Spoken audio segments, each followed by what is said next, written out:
Welcome to Outbreak Brief, the podcast that takes you inside the world's most dangerous infections. And today we are tracking a pathogen that, well, it walks among us in plain sight. Yeah, it really does. Right, it's not some rare exotic bug confined to a remote jungle. We are taking a deep dive into seasonal influenza A, which is, honestly, a shape-shifting, billion-case-a-year global menace.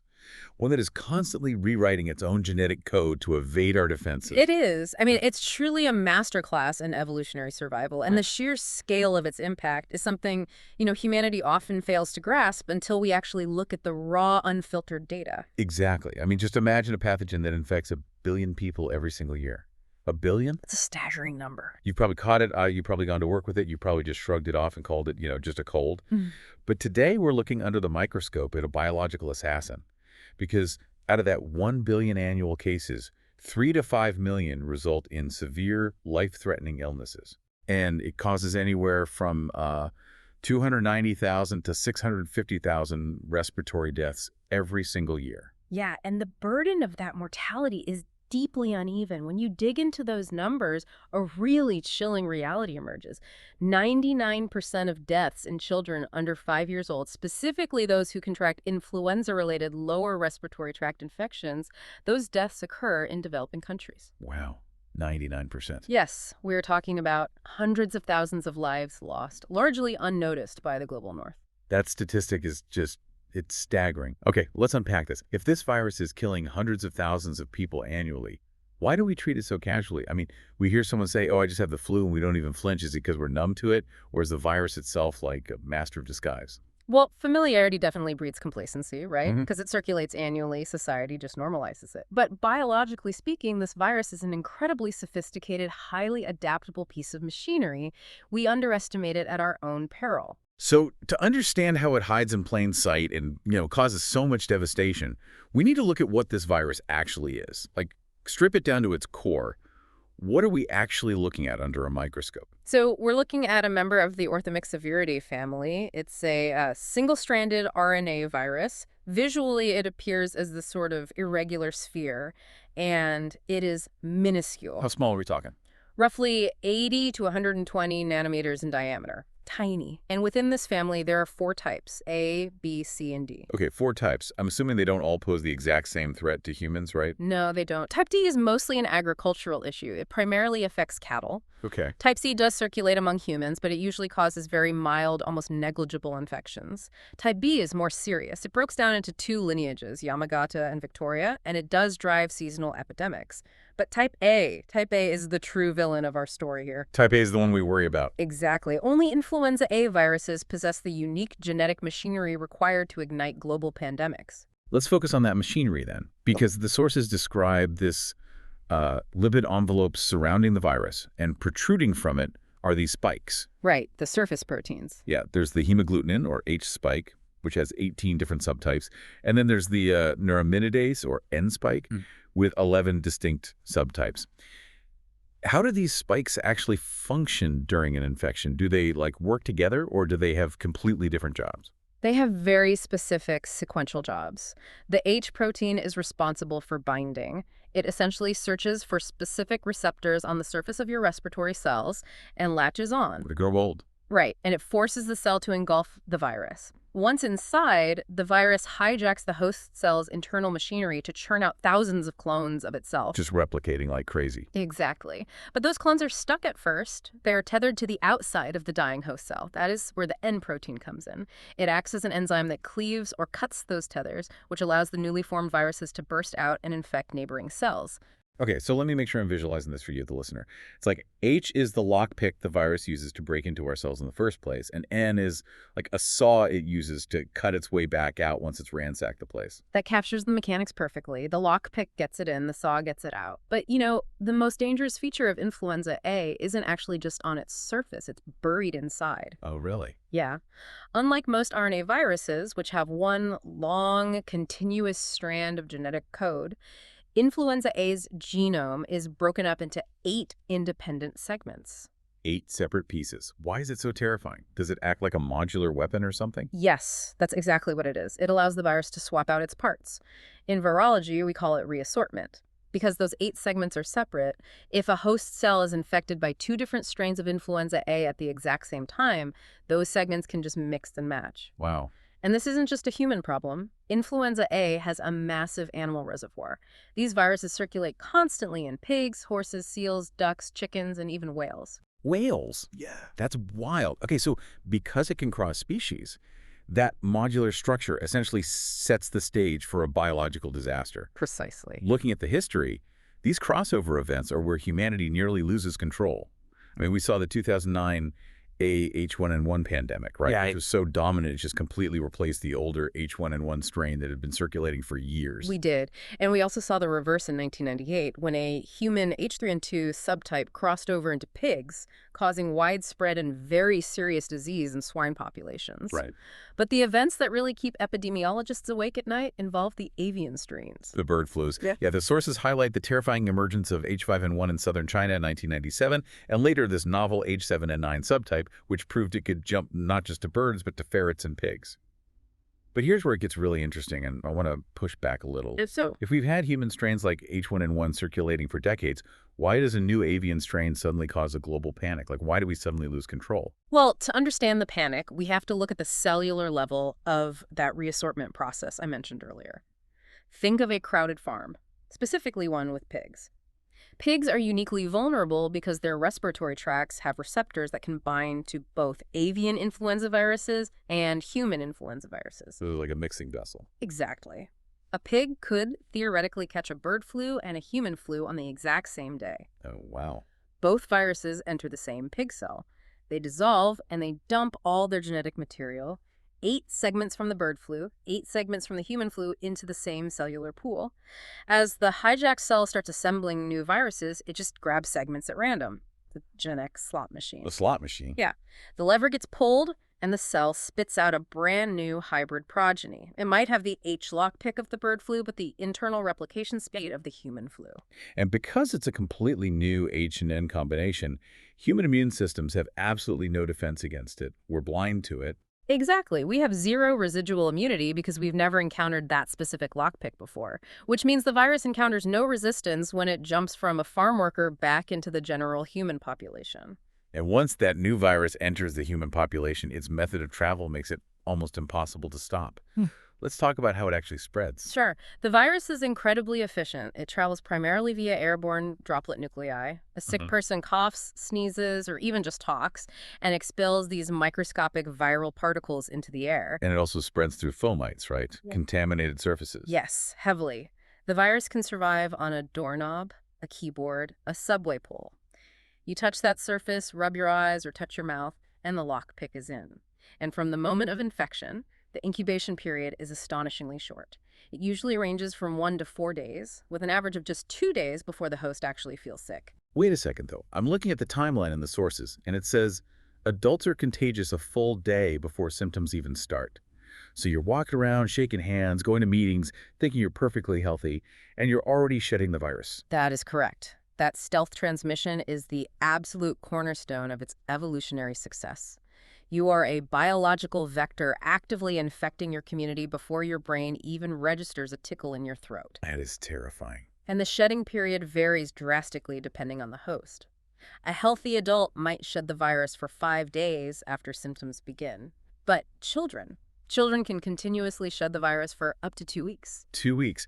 And for immunocompromised patients, the sources note they can shed the virus for months. The sheer volume of viral particles being pumped out is staggering. It is, and environmental factors dictate the rhythm of this spread, too. In temperate climates, we see sharp, defined seasonal epidemics in the winter months when the air is cold and dry and people, congregate indoors. Like flu season. But in tropical regions, influenza operates differently. It can circulate year-round, causing irregular outbreaks that are much harder to predict. Because it spreads so silently and rapidly, by the time it reaches a vulnerable environment like a crowded school or a nursing home, it acts like a heat-seeking missile for the most vulnerable. So who exactly is most at risk here? The clinical data identifies several high-risk groups. Pregnant women, particularly in their second and third trimesters, face severe complications. Children under 5 years old, adults over 65, and individuals with chronic medical conditions, things like cardiac disease, pulmonary issues, renal failure, or metabolic disorders like diabetes. It also heavily impacts people with immunosuppressive conditions, right? Like HIV or those undergoing chemotherapy. And we obviously can't forget healthcare workers due to the sheer volume of their exposure. Absolutely. It's like a storm. A healthy adult is a house with a solid roof. The storm hits, it's miserable, the windows rattle, but the house stands. But for these vulnerable groups, the virus is hitting a house with a leaky roof or an open window. That's a good way to picture it. But I want to go back to that cold open stat. Why are 99% of those under 5 deaths happening in developing countries? Is it purely a lack of resources, like they just don't have the materials to patch the roof? It's a catastrophic mix of factors. There is a profound disparity in medical resources, certainly, including a severe lack of access to early vaccination campaigns. But the mortality is largely driven by what happens after the initial viral strike. In areas where supportive medical infrastructure is scarce, a child's body just cannot weather the overwhelming secondary infections that rush in once the flu has weakened their defenses. Right, so to understand why the body fails, we have to look at what the virus physically does to the human airway. What are the actual signs and symptoms? Because people confuse this with a bad cold all the time. They do, constantly. But the defining hallmark of influenza is the sudden onset. A common cold sort of creeps up on you over a few days. The flu hits you like a physical blow. Like a truck. Yeah. Patients experience a sudden spiking fever, typically between 102 and 104 degrees Fahrenheit. This is accompanied by severe muscle aches, joint pain, and profound prostration, which is a medical term meaning you are literally too weak and exhausted to even stand up. You also see coryza, which is an acute inflammation of the mucous membranes in the nose, and a harsh, dry, hacking cough that can linger for weeks. But, the symptoms are just the outward distress signals. The sources detail a cellular pathology that is deeply chilling. The virus causes necrosis of the respiratory epithelium. Yes, necrosis means cellular death. The virus is actively invading and killing the cells that line your tracheobronchial tree. Specifically, it causes desquamation, the widespread stripping away of your ciliated cells. Ciliated cells, those are the tiny hair-like structures inside our airway, right? Exactly. Cilia beat rhythmically to sweep mucus, dust, and invading bacteria up and out of your lungs. They are your primary mechanical defense system. When the virus strips them away, your lungs lose their ability to clear themselves. So the virus acts like a battering ram, knocking down the fortress walls of our respiratory tract. But the virus itself isn't always what kills you, right? Doesn't it leave the door wide open for something else? That is the tragic irony of this disease. The overall fatality rate ranges from 0.1 to 1.0% of cases, but the vast majority of those deaths occur because of secondary bacterial infections. The flu ravages the airway, the cilia are gone, the tissue is inflamed and congested. Bacteria that normally wouldn't stand a chance can now casually stroll directly into the deep lung tissue. The sources mention pneumococci as the most common invaders, but they also highlight a really specific deadly complication involving Staphylococcus aureus. Staph. Yes. Staph bacteria naturally colonize the skin and the nasal passages of many healthy people. Usually they're harmless, but when the flu has decimated the respiratory lining, staph can migrate down into the lungs and cause a rapid necrotizing pneumonia. And this brings us to MRSA methicillin-resistant Staphylococcus aureus. These are staph bacteria that have mutated to survive our best penicillin-related antibiotics. The CDC is highly vigilant about this. While the overall risk of developing an MRSA infection following a bout of the flu is statistically low, when it does happen, the mortality rate is terrifying. The flu strips the defenses, and an antibiotic-resistant superbug moves in to finish the job. Wow. Once the fortress walls are breached like that, the race to treat the patient begins. But what options do we actually have? What's in the current arsenal? Well, for mild cases in healthy individuals, it's mostly supportive. Bed rest, aggressive hydration, and antipyretics and analgesics to manage the fever and muscle aches. But for severe or high-risk cases, time is of the essence. We do have antivirals. Right, the neuraminidase inhibitors, like Tamiflu and Relenza. Yes. Remember the N spike, the saw the virus uses to escape the cell. Drugs like oseltamivir, which is Tamiflu, are designed to target that exact mechanism. They bind to the N protein and jam the saw. The new viruses get stuck to the host cell and can't spread further. But there is a strict 48-hour window for these drugs. So what does this all mean for the patient?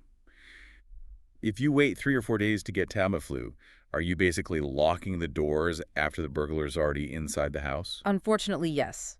The damage is already done. Influenza replicates incredibly fast. By day 3 or 4, viral replication has already peaked. The virus has already stripped the respiratory epithelium. Jamming the saw at that point provides severely diminishing returns. Because the viral army has already conquered the territory. And we also have to factor in the virus's ability to fight back. The sources outline this cautionary tale of amantadine and romantadine, older drugs that the CDC now strongly advises against. Right. Those drugs operated on a different mechanism, preventing the virus from uncoding inside the cell, but the virus outsmarted them. So quickly, too. Incredibly fast. We saw drug resistance develop in about a third of all patients treated with them. And it granted cross-resistance, meaning if it beat amantadine, it beat romantadine too. Plus, the side effects were brutal, right? Like severe central nervous system side effects in 6 to 13% of patients' anxiety, insomnia. Exactly. So because treatment is this constant race against time and viral resistance, the ultimate goal isn't treating the disease, it's preventing it altogether. Which brings us to vaccines, the evolving shield. Looking at the landscape, there are 3 FDA-approved vaccine types: egg-derived, tissue culture-derived, and live attenuated vaccines, which is the nasal spray, like Flumist. Right. And they're usually trivalent or quadrivalent, combining multiple strains, typically 2A subtypes like H1N1 and H3N2 and 1 or 2B strains. But here's something that drives people crazy. You get a measles shot, you're good. Why do we have to get an influenza shot every single year? Does our immunity just forget the virus, or is the virus changing its disguise? It's changing its disguise. This is called antigenic drift. As the virus replicates, its RNA polymerase is prone to making small errors, tiny mutations in the genetic code that build the H and N spikes. Over a year, the virus essentially puts on a different pair of glasses and a new hat. Okay, I like that analogy. Yeah, and your immune system has antibodies trained for last year's disguise. But when the slightly mutated virus shows up, those antibodies don't recognize it. Plus, natural immunity naturally wanes after 6 to 12 months anyway. So a vaccine is only one layer of armor. Stopping the spread requires a massive public health net. Individual strategies like hand washing, staying home when sick, coughing into tissues, but also diagnostic tracking is huge. It is. Clinical diagnosis isn't enough because flu mimics RSV and SARS-CoV-2. You need RT-PCR testing for definitive diagnosis.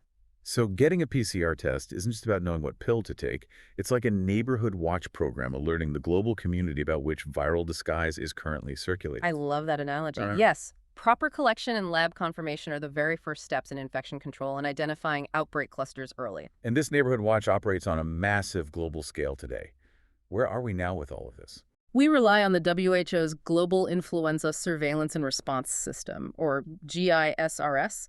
They monitor the globe continuously, and they decide twice a year which viral strains should go into the northern and southern hemisphere vaccines. But given the animal reservoirs we talk about, are we constantly holding our breath, waiting to see if a bird or pig virus has suddenly mutated to spread easily among humans? We are in an active surveillance phase, yes. Seasonal epidemics are a known enemy, but the constant presence of H5N1 and H7N9 in animal populations keeps global health authorities on high alert for the next big reassortment. Right. As we look at this precarious global situation, scientists are searching for completely new, out-of-the-box ways to protect us in the future. The sources discuss this fascinating research on mice using a nasal spray made of Lactobacillus casei. Yes. Wait, are you telling me that a bacteria found in fermented milk and yogurt might be the future of fighting the flu? How does that even work? Yeah, it sounds wild, but the dead bacteria actually stimulate the innate immune response in the respiratory tract. In mice, it led to a massive 10-fold reduction of the virus in their nasal cavities. Wow. It points to a future of immunomodulation boosting the host's broad defenses rather than just constantly chasing viral mutations. That's incredible. But, we have to leave the listener with a chilling reflection from the sources. As human populations expand closer to wildlife and global agriculture puts millions of pigs and poultry in close proximity, we have accidentally built the perfect viral casino. The 8 genetic segments of influenza A are pulling the slot machine lever every single day. It is not a matter of if the virus hits the jackpot again to cause a massive pandemic, but when. Stay informed. Stay prepared. This has been Outbreak Brief,